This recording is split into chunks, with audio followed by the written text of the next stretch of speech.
Shalom. Salam sejahtera buat kita semua. Kemurahan Tuhan kembali kita boleh ada pagi hari ini memuliakan nama Tuhan dan kita bersekutu dengan kebenaran firman Tuhan. Saudara-saudara, topik kita masih berada pada Yerusalem dalam 70 sabat rahasia akhir zaman. Dan ini adalah bagian yang ketiga. Bagian yang pertama kita sudah mengikuti bagaimana Yerusalem dari Yerusalem purba. Yang kedua, bagaimana 7 sabat yang diberikan kepada bangsa Israel untuk membangunkan kembali. Itulah Ka'bah, tembok Yerusalem, negeri Yerusalem yang sudah runtuh, yang sudah dihancurkan oleh kerajaan Babilonia. Saudara-saudara, dari 7 sabat masih ada 62 sabat dan 1 sabat yang terakhir yang masuk di dalam 70 sabat. Kembali kita akan baca Daniel pasal yang ke-9 ayat yang ke-24. Kita berdiri sejenak. Bahwa 70 sabat sudah ditentukan bagi bangsamu dan bagi negerimu yang suci itu, akan menutup segala kesalahan dan akan memeteraikan segala dosa, dan akan menghapuskan segala kejahatan, dan akan mengadakan suatu kebenaran yang kekal, dan akan memeteraikan kaya dan segala nabi, dan akan menyirami yang maha suci itu dengan masuk. Terima kasih. Disilakan duduk kembali. Kalau kita melihat dari 7 sabat, satu kebangkitan yang luar biasa terjadi kepada bangsa Israel, yang mestinya itu juga harus menjadi kebangkitan orang akhir zaman, kebangkitan gereja dari puing-puing kehancuran oleh karena dosa. Sekian banyak dosa dan kejahatan yang telah disuratkan, dikisahkan oleh firman Tuhan. Tidak akan pernah kurang hal itu untuk memberikan pedoman kepada kita bahwa jauhkanlah kejahatan, jauhkanlah dosa, dan lakukanlah akan kebenaran. Maka saya dan saudara boleh diselamatkan oleh Tuhan. Melakukan kebenaran memang dalam prakteknya jauh lebih sulit dibandingkan dengan dosa yang diperbuat oleh manusia. Dosa tidak perlu dicari, dia datang sendiri. Tapi kebenaran itu sudah dicari pun, terkadang orang percaya masih gagal untuk melakukan akan kebenaran. Firman Tuhan berkata, sedangkan orang benar sukar selamat, apatah lagi orang yang fasik dan orang yang berdosa itu. Kebenaran perlu diperjuangkan. Kebenaran harganya mahal.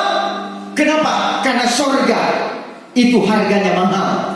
Bukan dihargai oleh rupiah, tapi dihargai oleh tubuh, jiwa, dan roh saya dan saudara yang mengiring Tuhan, yang mengutamakan kebenaran, bahkan harga sebuah pengorbanan. Kita dianugerahkan bukan saja hanya karena percaya akan Dia, tetapi juga menderita sengsara akan Dia. Amin, saudara. Kalau kita memahami akan proses ini sebagai satu anugerah, bukan hanya ketika teori firman Allah dinyatakan kepada saya dan saudara, sebagai sesuatu yang perlu kita percayai, kita yakini, dan isi daripada percaya itu adalah iman. Iman itu adalah percaya kepada perkara-perkara yang tidak kelihatan dan yakin akan perkara yang akan datang. Saudara-saudara, dan inilah yang dinyatakan melalui perbuatan saya dan saudara. Praktek 7 sabat, kurang lebih 49 tahun, ketika umat Israel diperhadapkan dengan pembangunan Ka'bah, pagar tembok, kemudian sampai kepada negeri Yerusalem.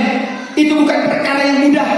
Pengorbanan Ezra, Nehemia, pengorbanan Hajai, Zakaria, Zerubabel. Saudara-saudara, bahkan di zaman Esther pun diceritakan tentang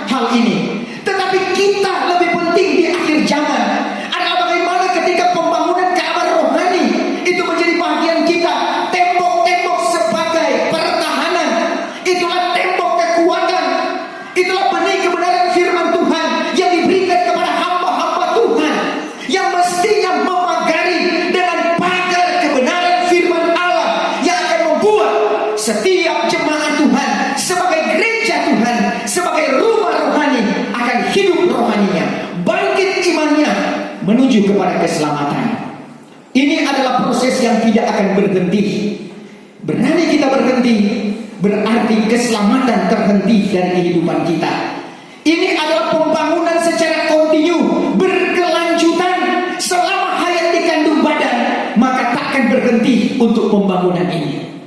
Saudara-saudara, dari 7 Sabat, maka firman Tuhan menyatakan bahwa ada masa kelam daripada umat Israel. Saudara, dari pembangunan Ka'bah, mereka kembali ke negeri Yerusalem, itu sampai kepada selesainya pembangunan. Itu sebetulnya sudah dimulai kurang lebih 100 tahun sebelumnya dalam kerajaan Parsi. Saudara-saudara, kemudian berakhir pada zaman Raja Darius.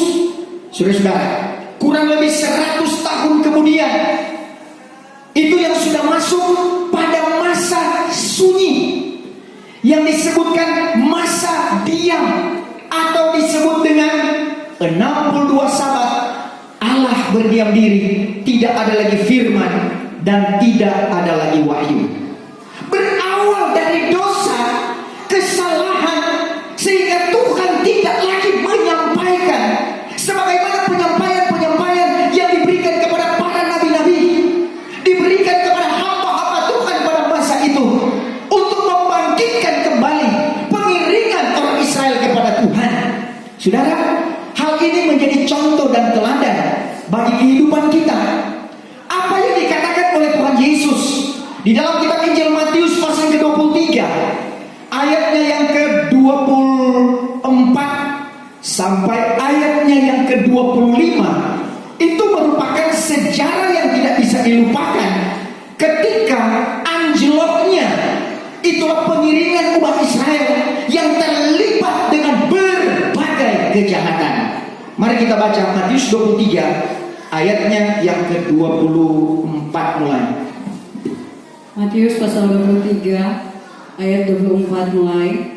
Hai pemimpin yang buta, yang menampis nyamuk tetapi menelan unta. Ayat 25. Wahai bagi kamu, hai ahli Taurat dan orang Farisi. Wahai bagi kamu ahli Taurat, orang Farisi, yang sebenarnya mereka itu adalah pelayan-pelayan orang Yahudi, orang Israel, orang munafik. tetapi kau berkata, engkau hai orang munafik, Karena kamu membersihkan luar cawan dan pinggang dan pinggan, tetapi di dalamnya ada penuh dengan rampasan dan lobamu. Ayat 26. Hai orang Farisi yang buta, bersihkanlah dahulu sebelah dalam cawan dan pinggang, supaya luarnya pun menjadi bersih. Ayat 27. Wahai bagi kamu, hai ahli Taurat dan orang Farisi, orang munafik, karena kamu seumpama kubur yang bersapu kapur, sungguh pun dari luar kelihatan elok, tetapi di dalamnya berisi tulang orang mati dan berbagai-bagai najis. Saudara-saudara, templakan-templakan ini adalah menunjukkan rentetan semenjak dari perjanjian lama yang kemudian masih dibawa sampai kepada perjanjian baru. Ini pun diakibatkan ketika umat Israel sudah berbuat dosa kesalahan, maka mereka masih diampuni oleh Tuhan dengan pembangunan. Itulah 7 Sabat pembangunan Ka'bah Yerusalem. Tetapi mereka jatuh lagi dan jatuh lagi, sehingga Yesus menceritakan juga tentang bagaimana mereka yang telah membunuh, itulah Zakaria bin Barakia. Saudara-saudara, itu merupakan akhir dari apa yang disebut ketika Tuhan menyatakan perjanjian dengan firman kepada mereka. Tetapi pada masa mereka membunuh akan Nabi Tuhan, bahkan sampailah kepada akhir masa periode pembangunan ini, di dalam kehidupan orang Israel turun-temurun, mereka mulai surut akan imannya, mereka surut pengiringannya.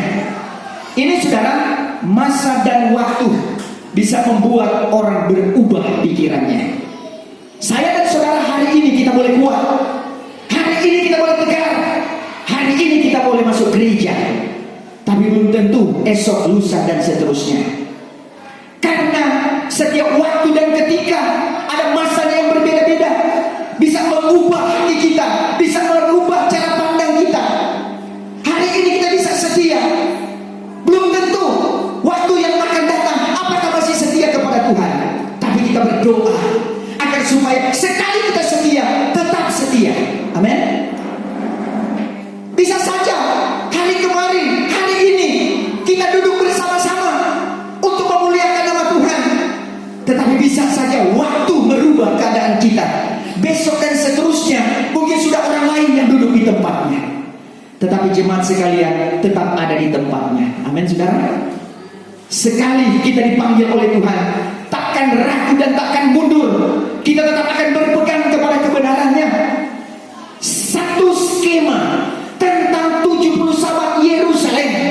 Saya dan saudara adalah Yerusalem secara rohani, karena kehidupan kita yang diberikan kepercayaan oleh Tuhan, tempat hadirnya kuasa firman dan kuasa Roh Kudus dalam kehidupan kita. Apa fungsinya Yerusalem bagi orang Israel?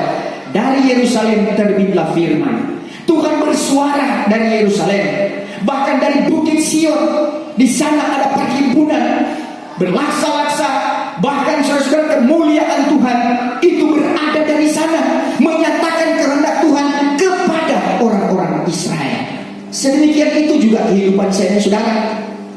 Periode-periode ini, saudara, dari 7 sabat, kemudian 62 sabat yang disebut dengan masa sunyi, periode dari itu kurang lebih 400 tahun. Karena 62 sabat dikali dengan 7 tahun, saudara-saudara, itu kurang lebih ada 430-an tahun.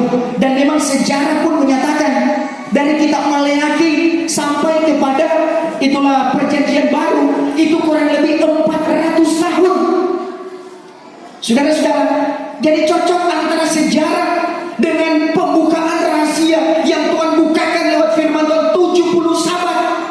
Ini sejalan dengan rencana Tuhan yang Dia berikan kepada umatnya, bukan hanya kepada orang Israel, tetapi menuju kepada Israel yang rohani. Sebab itu 70 sabat awalnya itu diberikan kepada orang Israel, tetapi karena satu sabat yang terakhir itu dia berada di ujung akhir zaman, maka tentunya di sana ada melibatkan baik orang Israel secara lahiriah dan juga Israel secara rohani yang dipanggil untuk dibawa kepada keselamatan. Kita sangat bersyukur ketika adanya masa transisi, masa peralihan dari perjanjian lama ke perjanjian baru. Itu adalah suatu perjanjian dari satu bangsa menjadi segala bangsa bisa diselamatkan oleh Tuhan. Kalau dulu hanya satu bangsa, saudara, Keluaran 19 ayat ke-5 dan Amos 3 ayat ke-2, dari segala bangsa hanya orang Israel yang dikenal oleh Tuhan. Tapi akibat dosa dan kejahatannya, mereka hanya disebut dengan pengantin bayangan. Yesaya pasal yang ke-62, Hosea pasal yang kedua. Akan tetapi Tuhan membentuk satu generasi baru, satu generasi emas, saudara-saudara, dalam perjanjian baru, dimulai dengan kedatangan daripada Tuhan Yesus Kristus, sehingga disebut dengan zaman gereja. Itulah sampai kepada zaman kita yang ada sekarang ini, mau dibawa kepada satu Yerusalem yang dipulihkan. Yang paling penting oleh Tuhan adalah Yerusalem rohani yang dipulihkan oleh Tuhan. Hati kita yang dipulihkan, rohani kita yang dipulihkan, bahkan disambung antara hubungan kita dengan Tuhan. Efesus pasal yang kedua, itulah dengan anugerah kamu diselamatkan. Itu oleh karena anugerah Tuhan, itu oleh karena kemurahan Tuhan. Dia bawa kita sebagai orang kafir, dijadikan satu bersama dengan orang Israel. Sehingga Rum pasal yang ke-11, kita hanyalah pohon zaitun yang dicangkokkan, ya, yang ditempelkan, saudara-saudara, kepada pohon zaitun yang sebenarnya. Kita adalah pohon zaitun hutan yang kemudian ditempelkan kepada pohon zaitun yang sebenarnya. Orang kafir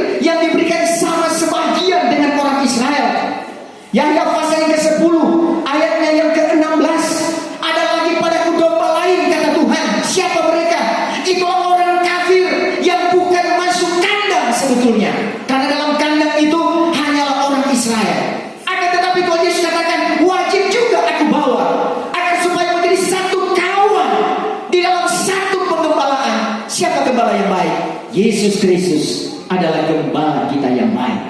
Saudara-saudara, ketika selesai, itulah masa pembangunan ini, masuk kepada masa 62 sabat. Dan 62 sabat ini kata Daniel 9, itu sampai kepada Al-Masih dinyatakan dan Al-Masih dihapuskan. Berarti 62 sabat ini kurun waktu sampai kepada Yesus Kristus lahir dan Yesus Kristus mati di atas kemuncak Golgota. Itu 62 sabat. Saudara-saudara, disebut dengan masa sunyi, atau tidak ada wahyu, yang disebut dengan periode intertestamental. Saudara-saudara, itu biasa disebut oleh kaum Protestan.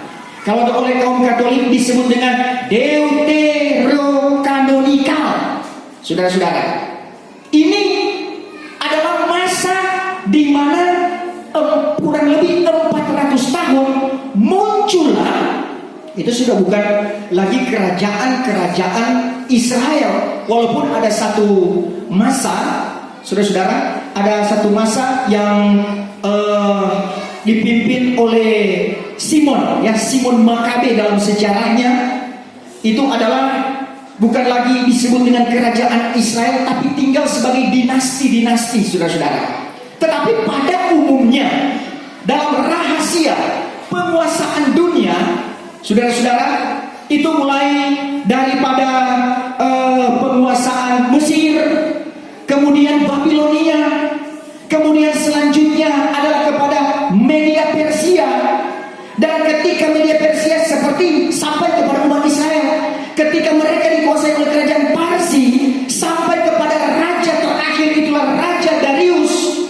Maka pada akhirnya, pada masa kurang lebih 400 tahun ini, maka datanglah bangsa Yunani, ya, datanglah bangsa Yunani, kemudian berperang memerangi akan orang Israel. Akhirnya mereka diperangi dan dikuasai oleh kerajaan Yunani. Saudara-saudara, kita mengenal dengan sejarah Alexander Agung, ya. Sejarah Alexander Agung ini yang kemudian menguasai akan orang-orang Yahudi, orang Israel pada masa itu.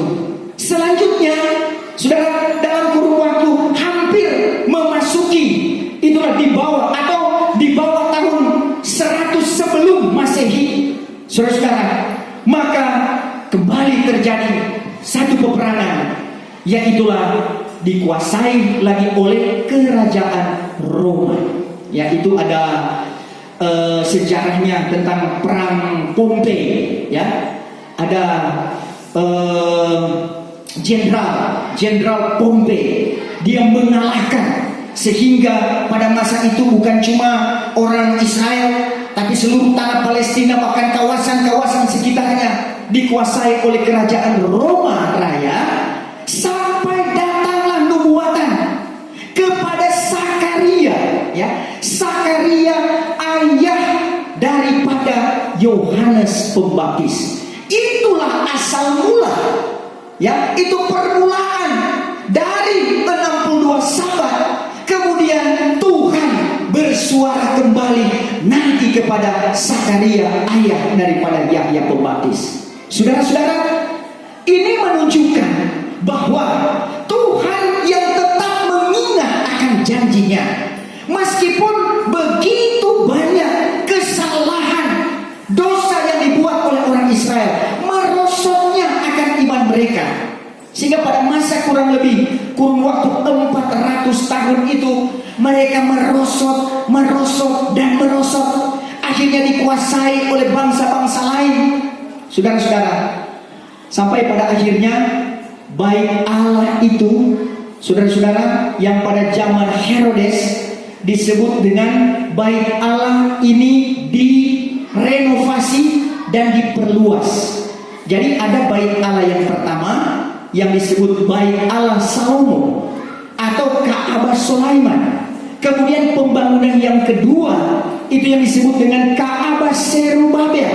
Itulah yang mereka bangun ketika kembali dari pembuangan, saudara-saudara. Tetapi ketika terbengkalai semuanya, maka pada zaman Herodes untuk mengembalikan kembali itulah keadaan daripada orang Israel, maka itu memang bukan disebut dengan pembangunan ketiga, akan tetapi itulah menjadi perluasan bait Allah yang sekian kawasan yang lebih besar. Dan disitulah dibangun itulah benteng atau tembok yang kurang lebih 500 meter panjangnya, saudara-saudara, yang sekarang ini tinggal kurang lebih 60 meter, ya. Setelah pada tahun 70 diserang oleh itulah Panglima Titus, saudara-saudara, hancur. Dan masih ada tertinggal kurang lebih 60 meter. Dan inilah yang disebut dengan tembok ratapan, yang sampai sekarang ini, saudara-saudara, tembok ratapan ini dipercaya oleh orang Yahudi, saudara, sebagai tempat di mana Baitul Muqaddis itu ada. Yaitulah adanya kamar maha suci, yang disebut hal yang paling suci oleh orang Yahudi.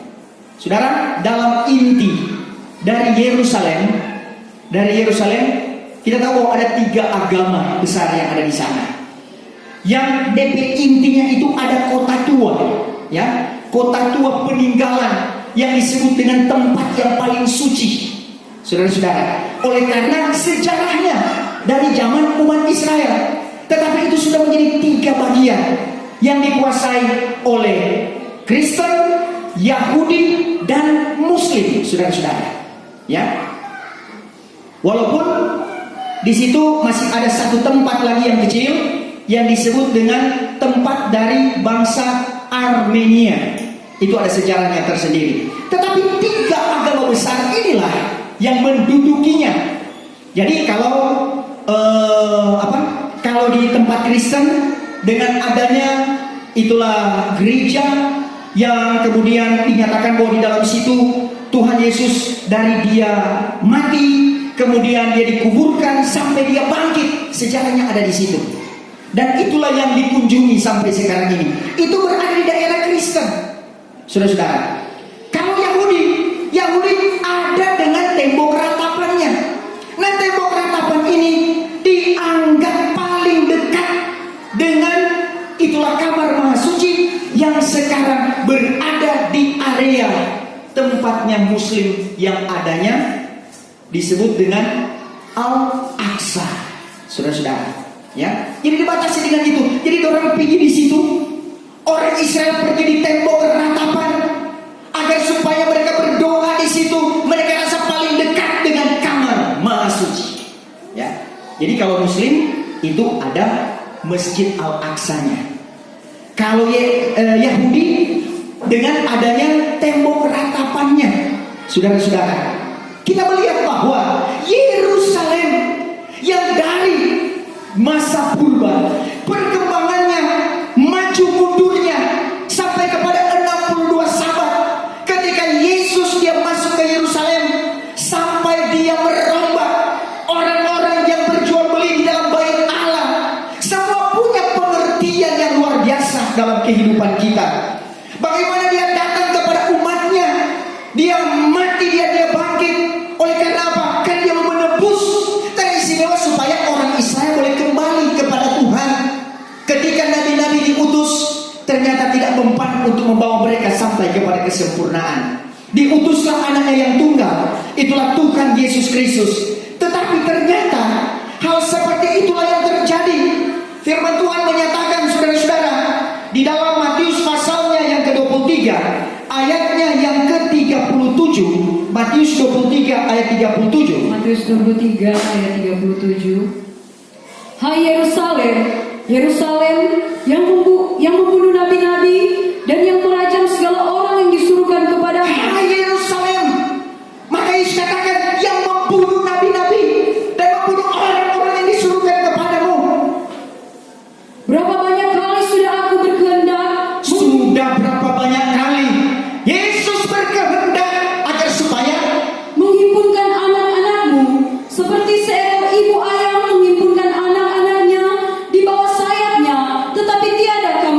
Saudara-saudara, berulang-ulang kali diperingatkan lewat firman Tuhan, diperingatkan lewat petunjuk Tuhan. Apakah tidak cukup Tuhan membuat mujizat-mujizat? Orang sakit bisa sembuh, orang mati pun bisa dibangkitkan, lumpuh bisa berjalan, buta bisa melihat. Saudara-saudara, berulang-ulang kali dinyatakan kepada Yerusalem, siapa mereka? Itulah orang-orang Israel yang ada pada masa itu.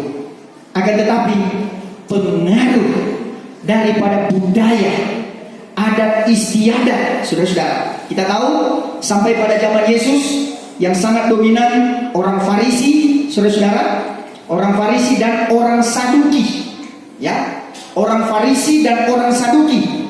Kalau berbicara tentang orang Farisi dan orang Saduki, adalah mereka-mereka yang punya kedudukan dan kepentingan yang berada di Israel. Saudara-saudara, kalau orang Saduki itu orang golongan kaya-kaya, ya, akan tapi mereka, saudara-saudara, tidak mengenal tentang kebangkitan. Mereka cuma percaya 5 kitab Musa. Ya, kalau orang Farisi lain lagi, mereka mencampurkan, ya, mereka mencampurkan itulah Taurat dengan hukum Musa itu dengan adat istiadat, saudara-saudara. Sehingga Yesus pernah berkata, kamu mengikuti itulah adat-adat orang tua-tua kamu, tetapi hukum Allah kamu tinggalkan. Ya, ini yang menjadi perhatian yang dinyatakan oleh Yesus di dalam kehidupan mereka. Jadi bagaimana, saudara-saudara, dari hal orang tua-tua yang kemudian dari korban, oleh karena Yesus mau nyatakan tentang kebenaran itu. Kenapa? Karena kebenaran itu mulai tercampur, ya, seperti halnya tadi, mulai dicampur dengan adat istiadat, ya, bahwasanya mereka itu sudah mengikuti itulah keadaan-keadaan kafir. Makanya Yesus pun katakan, Lukas 21 ayat ke-24, bahwa Yerusalem itu pun akan dipijak oleh orang kafir. Ya, Lukas pasal ke-21 ayatnya yang ke-24.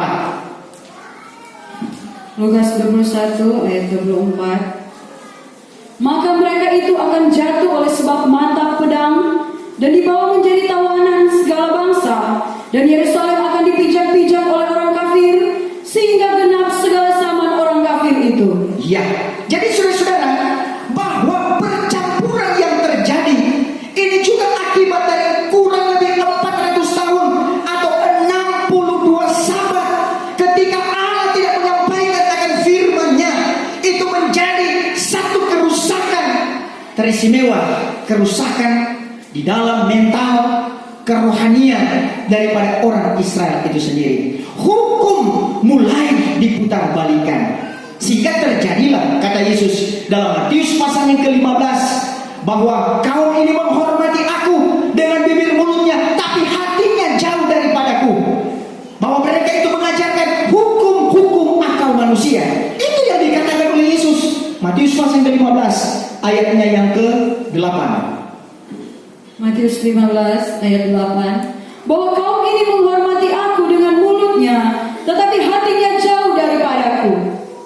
Terus Ayat 9. Sia-sialah mereka itu menyembah aku, karena mereka itu mengajarkan hukum-hukum akal manusia. saudara-saudara, ini sudah terjadi selang ratusan tahun yang sudah bertumbuh. Kenapa? Karena memang selama kurang lebih 62 sabat itu tidak ada wahyu. Ini yang harus kita antisipasi, saudara. Ketika kita menjadi Yerusalem yang sudah dibangun oleh Tuhan, dibangun dengan pengajaran kesempurnaan, ada masa-masa pergolakan itu bisa terjadi. Ada masa-masa sulit itu bisa terjadi, yang bisa menyulitkan akan hati kita, membuat khawatir, membuat bimbang, sehingga pada akhirnya tanpa disadari mulai menyepelekan akan kebenaran firman Tuhan. Penguasaan dari bangsa Babel, penguasaan bangsa Madai Parsi, saudara-saudara, Persia, sampai kepada penguasaan bangsa Yunani, itu diluaskan oleh Tuhan, dan ujung-ujungnya sampai kepada kerajaan Roma. Saudara, itu yang dinyatakan di dalam Alkitab. Tetapi Alkitab pun menyatakan rahasia sampai kepada kita kerajaan Anglo-Saxon, ya. Dan yang kedua, itulah puncaknya pada zaman Antikris. Itulah kerajaan Antikris yang akan menguasai dunia. Saudara-saudara, kalau Anglo-Saxon itu rahasianya adalah dipimpin oleh dua negara besar. Itulah Amerika dan Inggris. Saudara, sekarang saudara lihatkah keadaan dunia? Coba lihat berita-berita panasnya sekarang. Rasa-rasa semua ingin perang, saudara-saudara. Ya, ketika mulai bersinggungan kiri kanan. Kalau zaman dulu hanya pedang dengan pedang, tombak dengan tombak. Tetapi zaman ini, saudara-saudara, teristimewa pada zaman ujung akhir zaman ini saudara-saudara nuklir. Ya, kalau zaman Perang Dunia Pertama hanya dengan senjata sekali dikokang, saudara, dok. Tapi itu pun jutaan manusia bisa mati. Perang Dunia Kedua, saudara, manusia sekarang sementara ditakuti dengan pecahnya Perang Dunia yang Ketiga. Saudara, mulai bergerak. Kalau Amerika itu memang dia begitu terus, saudara-saudara. Kemudian antara Israel dan Iran, kemudian antara Inggris dengan Rusia, Cina dan Amerika, kemudian lagi Korea Utara sekarang dengan Amerika. Oh, saudara-saudara, ya. Nah, kalau sudah jadi begitu, semua ada punya teman-temannya. Itu bisa memicu, saudara-saudara. Ditambah lagi dengan Israel, sudah mulai ada pergesekan. Ini saudara-saudara, dunia ini sudah tua. Amin. Ditampal di sebelah kiri, dia robek sebelah kanan. Tampal sebelah kanan, dia robek sebelah kiri. Ini persaingan persenjataan. Untuk apa? Nanti actionnya di Perang Dunia Ketiga. Saudara mau tunggu Perang Dunia Ketiga? Jangan, saudara-saudara. Itu masa yang sangat suram. Kita berdoa selalu supaya perdamaian yang terjadi. Akan tetapi, saudara-saudara, firman Tuhan sudah mengatakan, kitab Nabi Yesaya, sandangkanlah pedangmu, hai segala bangsa, kamu akan dipecahkan juga. Ya, biarpun ada mau tahan-tahan, tapi kalau sudah waktunya akan pecah juga. Tapi pecahnya rahasia firman Tuhan itu pada satu Sabat yang terakhir. Itu terjadi pada sangkakala yang ke-6. Saudara-saudara, perang dunia. Tuhan kasih tahu. Amin, saudara. Supaya apa? Supaya kita tetap bersiap sedia. Tetapi gereja Tuhan tidak akan mengalami itu kalau dia sudah dilepaskan tubuh, jiwa dan roh disempurnakan. Meterai yang ke-6 sudah diangkat di awan-awan yang bermana. Karena itu nanti terjadi di meterai ke-7. Saudara-saudara, dari rentetan meterai pertama Kristus palsu, meterai kedua perdamaian dunia dicabut, sudah terjadi. Meterai ketiga itulah kesusahan, kesukaran, kelaparan sampai balas sampah, termasuk ini COVID-19 sudah, bahkan sudah mulai berevolusi dia, ya. Sehingga belum selesai dengan vaksinasi, saudara-saudara, sudah mulai ada pemberitahuan dia berevolusi, ditemukan di sini sana bahwa dia menjadi seperti A, B dan C dan sebagainya. Secara manusia itu hal yang menakutkan. Tapi gereja Tuhan, inilah waktunya untuk kita mencari Tuhan. Amos pasal yang ke-5 ayat ke-4. Carilah Tuhan maka engkau akan hidup. Jangan cari Baikel, Gilgal dan Berseba, tapi carilah Yerusalem. Bukan Yerusalem yang hancur, bukan Yerusalem yang terpuruk. Selama 62 Sabat Yerusalem itu berada dalam keadaan kekelaman. Tapi jadilah Yerusalem dalam pembangunan gereja akhir zaman. Orang Israel, saudara, mereka ada punya yang namanya garis keras. Saudara-saudara, mereka ingin membangun itulah bait Allah yang ketiga. Saudara bayangkan, kalau membangun itu bait Allah yang ketiga, berarti harus menggusur itu Masjid Al-Aqsa. Itu adalah tempat ketiga tersuci daripada umat muslim, saudara-saudara.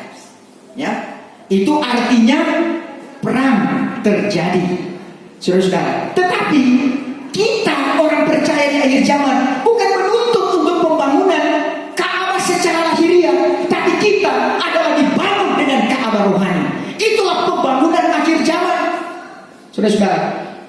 Orang-orang garis keras ini yang masuk kepada parlemen Israel, Knesset, saudara-saudara, itu parlemen Israel, saudara-saudara, termasuk mereka-mereka yang berkuat bahwa diperjuangkan, ya, memperjuangkan agar supaya pembangunan Ka'bah ketiga harus terjadi, saudara-saudara yang kekasih.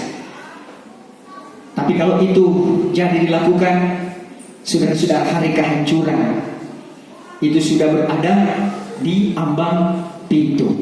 Saya dan saudara, sekarang kita tidak terfokus dengan pembangunan yang ketiga yang ada di sana, tetapi kita harus fokus kepada pembangunan Ka'bah kita, pembangunan Ka'bah rohani. Ini yang paling penting. Bagaimana bisa terbangun dan di dalamnya berisi roh Allah, supaya kita menjadi bukit Sion yang ada tahta Allah, ada persekutuan yang indah dengan Dia, ada kemuliaan Tuhan dinyatakan, dan Dia bersuara kepada kita, memberikan petunjuk-petunjuknya, ada ilham roh, ada pewahyuan, ada karunia Roh Kudus yang bekerja. 1 Korintus pasal yang ke-12 ayat yang ke-8 sampai ayat yang ke-11, saudara-saudara, 4, 8 dan 11. Di sana ada karunia hikmat, marifat, membedakan segala roh, ada karunia iman, mujizat, kesembuhan, ada karunia nubuatan, karunia lidah, karunia mengartikan lidah. Itu tidak pernah kurang, saudara.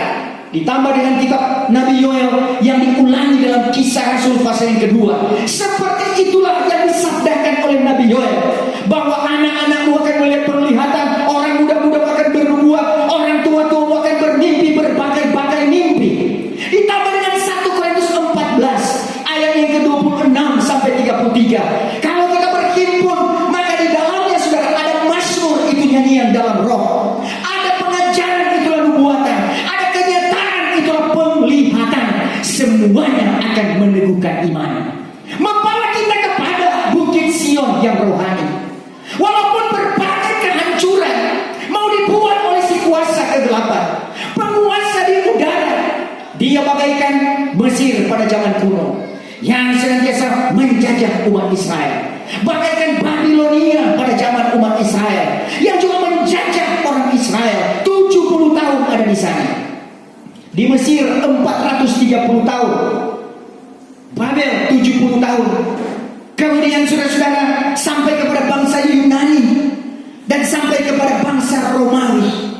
Oh saudara-saudara, ini adalah bagian introspeksi bagi kehidupan kita.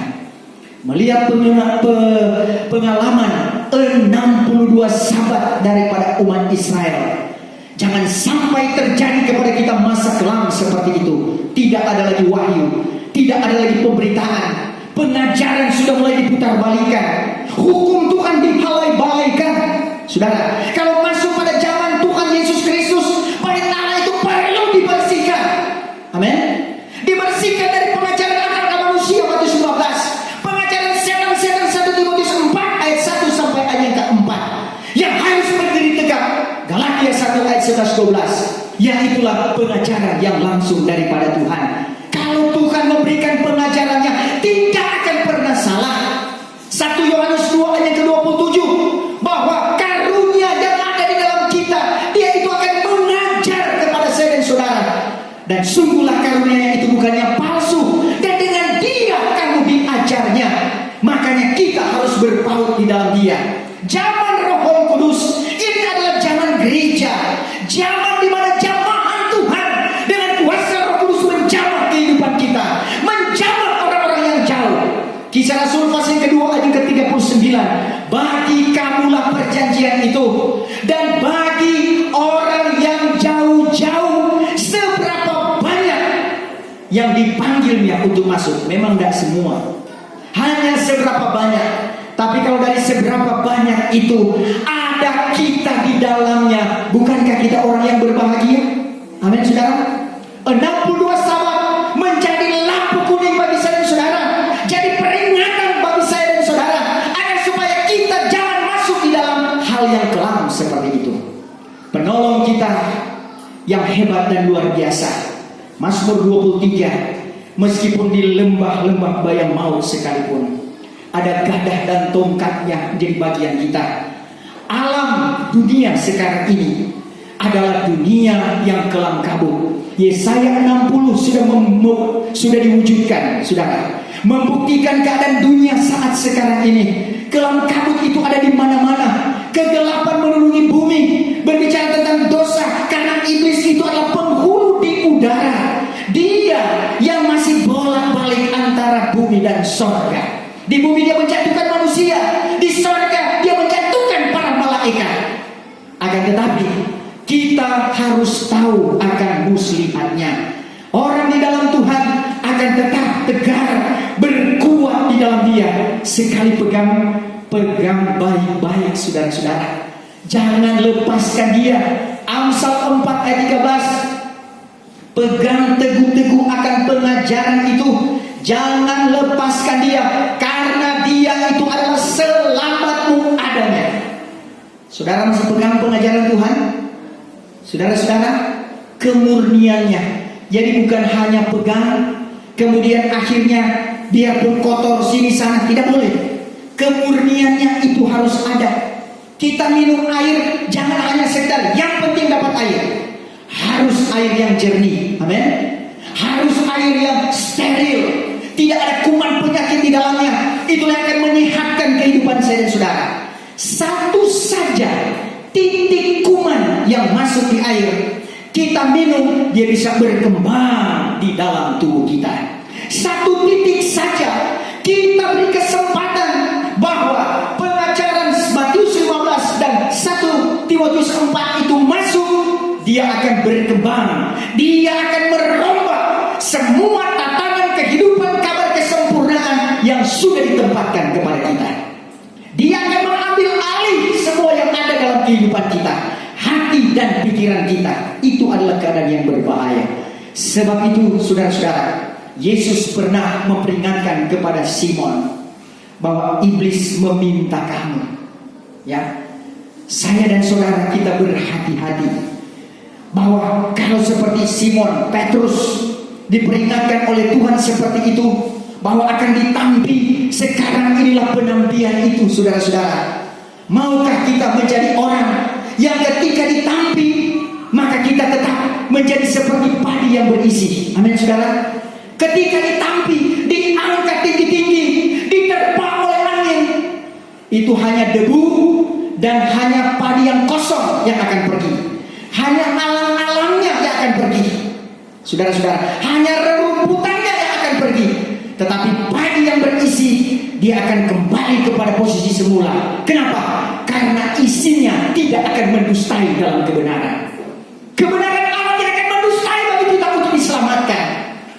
Karena keselamatan bagi saya dan saudara, kita diposisikan kepada tempat yang terindah, mahligai, saudara-saudara. Kita ada di singgasana pelaminan, menjadi pengantin Tuhan. Saudara, walaupun nantinya satu sabat yang terakhir diawali dengan 6 sangkakala, kemudian sampai pada sangkakala ke-7 dan ditutup dengan 7 pokok murka Allah. Sudah pernah diuraikan akan hal itu. Tetapi kita mengerti di sini bahwa dunia berlanjut sampai menuju ke sana. Sebab itu saudara, fokus kehidupan kita. Fokus kemana? Fokus di dalam kebenaran. Fokus apa kita? Fokus untuk jadi pengantin Tuhan. Di mana pengantin Tuhan? Pada kegerakan besar terjadi kesempurnaan. Hari yang ke-980 hari. Maka di sana terjadi pernikahan gereja Tuhan. Wahyu 12 ayat 1 dan 2. Bahwa gereja Tuhan itu seperti perempuan yang sudah bersalut dengan matahari, bulan dan bintang di atas kepalanya. Itulah Bapa, Anak dan Roh Kudus. Itulah pengantin. Kelihatan di langit bahwa dia itu dalam keadaan mengandung. Dia sakit sebab hendak melahirkan. Demikian gereja Tuhan. untuk mengandung anugerah-anugerah Tuhan di dalam panggilan Tuhan, mau melahirkan itu saudara, maka penderitaan, diolok, difitnah dan sebagainya, banyak tantangan yang terjadi. Tapi bertahanlah selagi kita berada di atas bulan. Apa itu bulan? Bulan itulah Tuhan Yesus Kristus. Apa maksudnya? Pendirian kita di atas kebenaran firman Allah. Jangan bergeser satu langkah pun, bahkan sejengkal pun jangan. Karena kalau bergeser sedikit, tidak lagi simetris, itu tidak sempurna, dan itu bukan lagi pengantinnya Tuhan. Saya dan saudara didirikan tepat di atasnya, berdiri teguh, jangan goyah. 1 Korintus 15 ayat ke-58, bahwa jangan goyah, keteguhan kita diminta oleh Tuhan sambil kita punya reaksi, itulah mengerjakan pekerjaan Tuhan. Kalau itu semua terjadi, segala usaha kita tidak akan sia-sia di dalam Tuhan. Dari 7 sabat pembangunan, 62 sabat masa di mana Allah berdiam diri sampai Yesus Kristus datang, sampai terjadinya itulah masa zaman Roh Kudus, yaitulah anugerah Allah dinyatakan, pertobatan lahir baru sampai kepada beroleh anugerah Roh Kudus, tapi akan sampai kepada satu sabat yang terakhir. Inilah yang dikatakan negeri yang kudus, Yerusalem itu akan dipijak 42 bulan lamanya, yaitulah gereja Tuhan yang menjadi benih gereja yang tertinggal, tidak sampai kepada kesempurnaan. Saya dan saudara diingatkan kembali oleh Tuhan, capailah kesempurnaan itu. Dengan apa? Kesetiaan kita. Tidak akan terjadi sempurna kalau yang kita lakukan, kita buat tidak dengan sempurna. Harus sempurnakan pengiringan kita, harus sempurnakan kasih kita kepada Tuhan, harus sempurnakan hubungan kita dengan Tuhan, supaya dapatlah kita kepada sempurna itu. Tuhan Yesus memberkati. Demikianlah firman Tuhan.